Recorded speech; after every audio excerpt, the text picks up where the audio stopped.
ಗುತ್ತಿಗೆ ತೆಗೆದುಕೊಂಡು ಕೆಲಸ ಮಾಡದೇ ಇದ್ದ ಗುತ್ತಿಗೆದಾರನಿಗೆ ಬಿಬಿಎಂಪಿ ಶಾಕ್ ಕೊಟ್ಟಿದೆ. ಕಂಠೀರವ ಸ್ಟೇಡಿಯಂ ಹತ್ತಿರ ರಾಜಕಾಲುವೆಯ ವಾರ್ಷಿಕ ನಿರ್ವಹಣಾ ಕಾಮಗಾರಿ ಮಾಡದ ಗುತ್ತಿಗೆದಾರ ವಿ ವಾಸುಗೆ ಬಿಬಿಎಂಪಿ ಎಂಜಿನಿಯರ್ 50,000 ದಂಡ ವಿಧಿಸಿದ್ದಾರೆ. ಒಪ್ಪಂದದಂತೆ ನಿರ್ವಹಣೆ ಮಾಡಿರೋದಿಲ್ಲ, ಹಾಗಾಗಿ ಸಾರ್ವಜನಿಕರಿಗೆ ಅನಾನುಕೂಲ ಉಂಟಾಗ್ತಾ ಇದೆ. ಗುತ್ತಿಗೆ ಕರಾರಿನಂತೆ ಮೊದಲ ಕಂತಾಗಿ 50,000 ದಂಡ ಹಾಕಲಾಗಿದೆ. ಮೈಸೂರಿನಲ್ಲಿ ಮಾವಿನಕಾಯಿ ವ್ಯಾಪಾರಸ್ಥರಿಂದ ರೈತರಿಗೆ ಮೋಸ ಆಗಿದೆ. ರೈತರು ತಂದ ಮಾವಿನಕಾಯಿ ತೂಕ ಮಾಡುವಾಗ ಗೋಲ್ಮಾಲ್ ನಡೆದಿದೆ.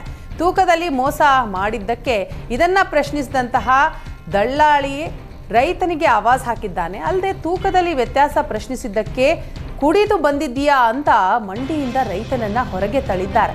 ದೊಡ್ಡ ಮಾರೇನಗೌಡನಹಳ್ಳಿ ಗೇಟ್ನ ಶ್ರೀ ಮಂಜುನಾಥ ನರ್ಸರಿ ಮಂಡಿಯಲ್ಲಿ ಈ ಘಟನೆ ನಡೆದಿದೆ. ತೂಕದ ಯಂತ್ರದಲ್ಲಿ ರೈತರಿಗೆ ಸುಮಾರು 8 ಕೆಜಿಗೆ ಮೋಸ ಮಾಡಲಾಗಿದೆ. ಹಿಂದೂ ಸಂಘಟನೆಯ ಕಾರ್ಯಕರ್ತ ನಾಗೇಶ್ ಮತ್ತು ಆಟೋ ಸಮೀರ್ ಗ್ಯಾಂಗ್ನ 8 ಜನರನ್ನ ಶಿವಮೊಗ್ಗ ಗ್ರಾಮಾಂತರ ಪೊಲೀಸರು ಬಂಧಿಸಿ ಜೈಲಿಗೆ ಕಳುಹಿಸಿದ್ದಾರೆ. ಶಿವಮೊಗ್ಗದ ಹೊರವಲಯದ ತರಳಬಾಳು ಬಡಾವಣೆಯಲ್ಲಿರುವ ನಾಗೇಶ್ ಮತ್ತು ಆಟೋ ಸಮೀರ್ ಗ್ಯಾಂಗ್ ತಲವಾರ್ ಝಳಪಿಸಿ ಸಾರ್ವಜನಿಕ ಶಾಂತಿಗೆ ಭಂಗ ಉಂಟಾಗುವ ರೀತಿಯಲ್ಲಿ ಸಂಚಾರ ನಡೆಸಿದ್ರು ಎಂಬ ಆರೋಪದ ಅಡಿ ಬಂಧಿಸಲಾಗಿದೆ.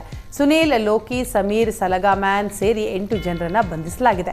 ಎರಡೂ ಗ್ಯಾಂಗ್ಗಳ ನಡುವೆ ನಡೆದಂತಹ ಕಿರಿಕ್ ಹಿನ್ನೆಲೆಯಲ್ಲಿ ಅವರನ್ನು ಬಂಧಿಸಲಾಗಿದೆ.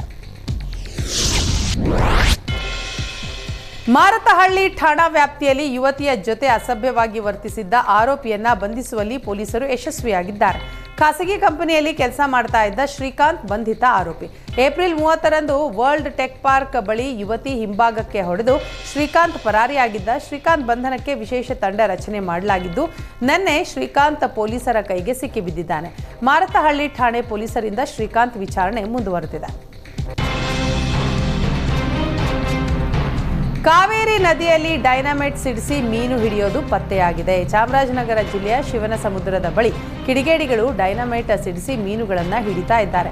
ಮೀನುಗಳಷ್ಟೇ ಅಲ್ಲ, ಇತರ ಜಲಚರಗಳಿಗೂ ಕಂಟಕ ಆಗಲಿದ್ದು ವೆಸ್ಲಿ ಸೇತುವೆಗೂ ಅಪಾಯ ಆಗುವ ಹಿನ್ನೆಲೆಯಲ್ಲಿ ಸ್ಥಳೀಯರು ಮೀನುಗಾರಿಕೆ ಇಲಾಖೆಗೆ ದೂರನ್ನ ನೀಡಿದರು.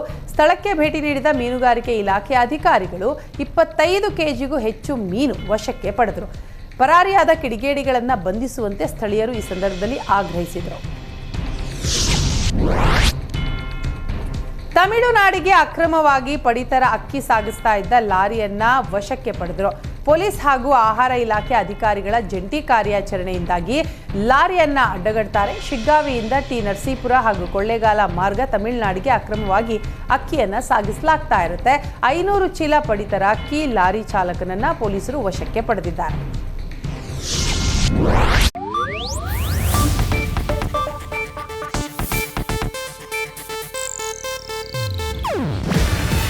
ಇದು ಏಷ್ಯಾನೆಟ್ ನ್ಯೂಸ್ ನೆಟ್ವರ್ಕ್ ಪ್ರಸ್ತುತಿ.